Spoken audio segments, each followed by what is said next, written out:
Hello everyone, welcome back to my new video. আশা করছি তোমরা সবাই খুব ভালো আছো, আমিও খুব ভালো আছি। আজকে যে ভিডিওটা আমি শেয়ার করছি সেটা কবেকার আমার এক্স্যাক্টলি মনে নেই, কারণ এটা অনেক পুরনো একটা ভিডিও। আমি হঠাৎ করে আজকে গ্যালারিতে খুঁজতে খুঁজতে দেখলাম ভিডিওটা খুঁজে পেলাম, তাই ভাবলাম এডিট করে তোমাদের সঙ্গে শেয়ার করি, তাহলে আমারও স্মৃতির পাতায় থেকে যাবে এই ভিডিওটা, আর তোমরাও দেখতে পারবে যে আমরা আসলে অফিসের পর কি করে বেড়াই। আজকে আমার ভিডিওতে তোমরা যাদেরকে দেখতে পাচ্ছ, আগের অনেক ভিডিওতেই তোমরা তাদেরকে দেখেছো। হ্যাঁ, এদের মধ্যে আছে স্বপ্না, পাপিয়া আর পায়েল। আমরা চারজন প্রায় সময় দেখেছো যে এদিক ওদিক ঘুরতে যাই অফিসের পরে। ঠিক তেমনই এই দিনটাতেও আমরা গেছিলাম এক জায়গায় ঘুরতে। তোমরা তো জানোই যে আমার অফিস দত্তপুকুরে, তো দত্তপুকুরের নিয়ারেস্টে যারা থাকে তারা আমাদের বলেছিল যে এই জায়গাটা থেকে একবার ঘুরে আসবি, দেখবি ভালো লাগবে। আমার অনেক দিন ধরে এই জায়গাটায় যাওয়ার ইচ্ছে ছিল, কিন্তু কোনোদিনও সুযোগ আর সময় হয়ে উঠছিল না। হঠাৎ করেই দেখলাম একদিনকে অফিস আমাদের প্রায় আধ ঘন্টা আগে ছুটি হয়ে গেল। তাই অফিস থেকে বেরোনোর পরই আমরা চারজন মিলে ডিসাইড করলাম যে তাহলে আজকেই যাওয়া যাক সেই জায়গাটাতে। এতদিন যেখানে যাওয়ার কথা আমরা শুধু ভেবেই এসেছি। সেই কথা মতো আমরা বেরিয়ে পড়লাম চারজন, দুটো স্কুটি নিয়ে। যখন অফিস থেকে বেরিয়েছিলাম তখন প্রায় দিনের আলোই ছিল, তাই আমরা ভেবেছিলাম হয়তো দিনের আলো থাকাকালীন আমরা পৌঁছে যাব আর গিয়ে অনেক ছবি তুলব, ভিডিও করব। কিন্তু আমাদের অফিস থেকে এই জায়গাটার ডিস্টেন্স ছিল প্রায় স্কুটি করে আসতে 30 থেকে 40 মিনিট। তাই আস্তে আস্তে কেমন সন্ধে হয়ে গেছে, আর রাস্তাটাও খুবই খারাপ ছিল। তাই চারজন গল্প করতে করতে আর আড্ডি মারতে মারতে পৌঁছে গেছি আমাদের সেই ডেস্টিনেশনে। যেহেতু প্রায় অন্ধকারই হয়ে গেছিল, তাই খুব একটা ভালোভাবে আমি চারিদিকটা দেখতে পারিনি, বা জায়গাটা আসলে কতটা সুন্দর সেটা উপভোগ করতে পারিনি। তাই ইচ্ছা রইল আবার কোনো একদিন দিনের বেলার দিকে যাবার, যাতে দিনের আলোয় জায়গাটাকে উপভোগ করতে পারি। তোমরা জাস্ট দেখে বুঝতেই পারছো রাস্তায় সেরকম লোকও নেই, আর রাস্তাটা কতটা ফাঁকা ফাঁকা। রাস্তার কন্ডিশনও যেন তো খুব খারাপ ছিল। শুধু পায়েলের মতো এক্সপার্ট ড্রাইভার ছিল বলেই হয়তো খুব স্মুথলিও চালিয়ে নিয়ে যেতে পেরেছে।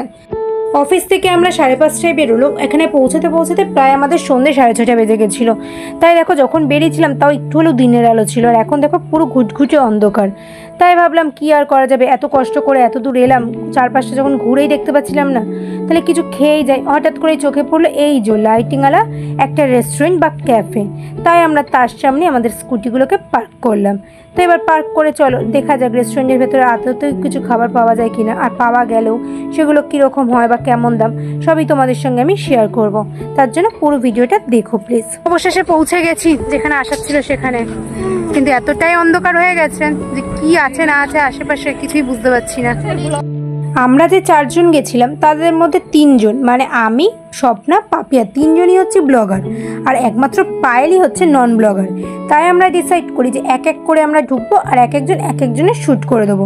সেই কথা অনুযায়ী দেখো আমরা পরপর লাইন দিয়ে যাচ্ছি আর এক একজনের শ্যুট করে দিচ্ছি। ক্যাফের ভেতরটা খুবই সুন্দরভাবে সাজানো গোছানো এবং নিট অ্যান্ড ক্লিন ছিল, খুবই পরিষ্কার পরিচ্ছন্ন ছিল ক্যাফের ভেতরটা। আর ক্যাফেটা দেখতে সত্যিই খুব সুন্দর ছিল। গিয়ে প্রথমবার আমার দেখেই তো খুবই ভালো লাগলো ক্যাফেটাকে। তোমরাও দেখো কত সুন্দরভাবে ডেকোরেট করে রাখা পুরো ক্যাফেটাকে। জানি তোমরা অনেকক্ষণ ধরে ওয়েট করছিলে আর ভাবছিলে যে আমরা গেছিটা কোথায়। অ্যাকচুয়ালি আমরা গেছিলাম, তোমরা তো দেখতেই পেলে, রিভুর ক্যাফেতে। এবার তোমরা নিশ্চয়ই ভাবছো যে এইটা অ্যাকচুয়ালি কোথায় লোকেটেড আছে। এটা হচ্ছে দত্তপুকুরি একটা এরিয়া, বালিশা বলে, সেইখানে। তোমরা বালিশাতে যদি কখনো যাও সাইকেল বা স্কুটি নিয়ে, তাহলে সেখানে পার্ক করলে তোমরা আশেপাশে দেখবে এরকম অনেক ক্যাফে বা রেস্টুরেন্ট দেখতে পাবে। তার মধ্যে এই ক্যাফে বা রেস্টুরেন্টের সাজানো গোছানোটা আমার খুব ভালো লেগেছিলো। তাই আমরা ডিসাইড করি এই রেস্টুরেন্ট বা ক্যাফেতেই আমরা ঢুকবো। সন্ধ্যাবেলাটা বেশ জমজমাট থাকে এই ক্যাফেটা। মেনলি এখানে চা, স্ন্যাক্স এইসবই পাওয়া যায়।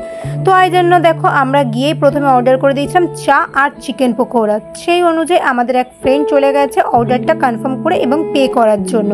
প্রথমেই তোমাদের কিন্তু গিয়ে অর্ডার কনফার্ম করে পে করে দিতে হবে। তোমরাও যদি 2-3 ঘন্টার জন্য কাছাকাছি কোনো জায়গা থেকে ঘুরে এসে নিজেদের মাইন্ডটা ফ্রেশ করতে চাইছো, তাহলে অবশ্যই কিন্তু এই জায়গাটা একবার ভিজিট করতে পারো। এটা হচ্ছে দত্তপুকুর স্টেশন থেকে নেমে তোমরা টোটো, অটো করে চলে যেতে পারো বালিশাতে, বা তোমরা যদি স্কুটি বা বাইক করে আসো তাহলে তো কোনো কথাই হবে না, শুধু দত্তপুকুর বালিশা রোডে গিয়ে এই রিভুর ক্যাফে থেকে ঘুরে আসতে পারো। এই ক্যাফেটার মেন স্পেশালিটি হচ্ছে এটা একটা রুফটপ ক্যাফে। আর চাইলেই তোমরা ক্যাফের ভেতরেও বসতে পারো, কিন্তু আমরা যেহেতু গরমকালে গেছিলাম এবং প্রচণ্ড টায়ার্ড ছিলাম, অফিসের পর গেছিলাম, সেজন্য আমরা ডিসাইড করি যে না, কোনো ক্যাফের ভেতরে বসবো না, সোজা ফাঁকা ছাদের তলায় বসে চা আর স্ন্যাক্স এনজয় করব। সেইভাবে আমরা একদম উপরে চলে এসেছি, আর আসার 1 থেকে 2 মিনিটের মধ্যে দেখো আমাদের অর্ডারটাও চলে এসেছে। শীত গরম বর্ষা চাই আমাদের ভরসা। আফটার অল আমরা বাঙালি বলে কথা, তাই না? চা আমাদের তো খেতেই হবে, সে যতই গরম লাগুক না কেন। তাই এসে আমরা কোনো কিছু ভাবনা চিন্তা না করে আগে চাটাকে অর্ডার করে দিই। তারপরে আমার ফেভারিট চিকেন পকোড়া অর্ডার করেছিলাম। মাটির ভাঁড়ে এই ধোঁয়া ওঠা দুধ চার প্রাইস ছিল সম্ভবত 15 টাকা করে, আর এই চিকেন পকোড়া 100 গ্রামের মনে দাম ছিল 50 টাকা। দাম যদি তোমরা বলো আমার একটু কস্টলি মনে হয়েছে বাইরের ক্যাফের থেকে, কিন্তু খেতে জাস্ট দুর্দান্ত ছিল, আর অ্যাম্বিয়েন্সটা আরও সুন্দর ছিল। তাই তোমাদেরকে আমি অবশ্যই সাজেস্ট করব একবার হলেও নিজের ফ্যামিলি, বন্ধুবান্ধব বা প্রিয়জনের সাথে একবার ঘুরে এসো বালিশা থেকে। নিজের কাছের মানুষদের সঙ্গে নিয়ে চলে যাও এইখানে বালিশাতে। মোটামুটি তোমরা যদি যাও দুপুর 3টে থেকে 4টের মধ্যে চলে যাও বালিশাতে, সেখানে বেশ কিছুক্ষণ টাইম স্পেন্ড করে তারপর সন্ধেবেলা ফেরার ঠিক আগে চলে যাও এই রিভুর ক্যাফেতে। সেখানে গিয়ে গরম চায়ে গলা ভিজিয়ে তারপর একটা স্ন্যাক্স আইটেম অর্ডার করে খেয়ে বাড়ি চলে এসো। এই একটা ভিডিওতেই আমি তো তোমাদেরকে পুরো ক্যাফেটার এম্বিয়েন্সটা অ্যাকচুয়ালি কেমন, কীভাবে সাজানো, কতটা নিট অ্যান্ড ক্লিন, কেমন অর্ডার দেয়, কেমন প্রাইস, সবটাই দেখানোর চেষ্টা করলাম। তাই যদি তোমাদের ভালো লাগে অবশ্যই কিন্তু এই ক্যাফেতে ভিজিট করো, আর তোমাদের কেমন লাগলো অবশ্যই আমাকে কমেন্টে জানিও। যেহেতু আমরা একদম অফিসের পরে গেছিলাম তাই একটু তো টায়ার্ডনেস কাজ করছিল, সেটা তোমরা আমাদের চোখ মুখ দেখে বুঝতে পারছো। সবাইকেই খুব বিধ্বস্ত দেখতে লাগছে, কিন্তু তাও বলবো এখানে গিয়ে রুফটপের ওপর বসে চা চিকেন পকোড়া খেয়ে আর তার সাথে এরকম সুন্দর হাওয়া, পাশেই একদম ফাঁকা পরিবেশ, মনটাই একদম ভালো হয়ে গেছিলো, ফুরফুরে লাগছিলো খুব নিজেকে। খুব বেশি সময় আমি ক্যাফেটাতে গিয়ে থাকতে পারিনি, কারণ তোমরা তো জানোই আমাকে আবার ট্রেন ধরে বাড়ি ফিরতে হবে, অনেকটাই দূর বাড়ি আমার। তাই জন্য আমরা মোটামুটি ওখানে 1 ঘন্টা মতো ছিলাম। তারপরে আমরা চা পকোড়া এনজয় করি, তার সাথে ফাঁকা পরিবেশের একদম ঠান্ডা হাওয়া, জাস্ট ব্যাপারটা অসাধারণ ছিল। তারপরে সেই ক্যাফে থেকে বেরিয়ে আমরা স্কুটি করে চলে আসছি এবার স্টেশনের কাছে, কারণ আমাকে তো ট্রেন ধরতে হবে স্টেশনে, তাই আমাকে পায়েল পৌঁছে দিচ্ছে। আমি তো দত্তপুকুর স্টেশন দেখো পৌঁছে গেছি, এবার ট্রেন আসার অপেক্ষা। ট্রেন আসলে ট্রেনে করে উঠে সোজা পৌঁছে যাব বাড়ি।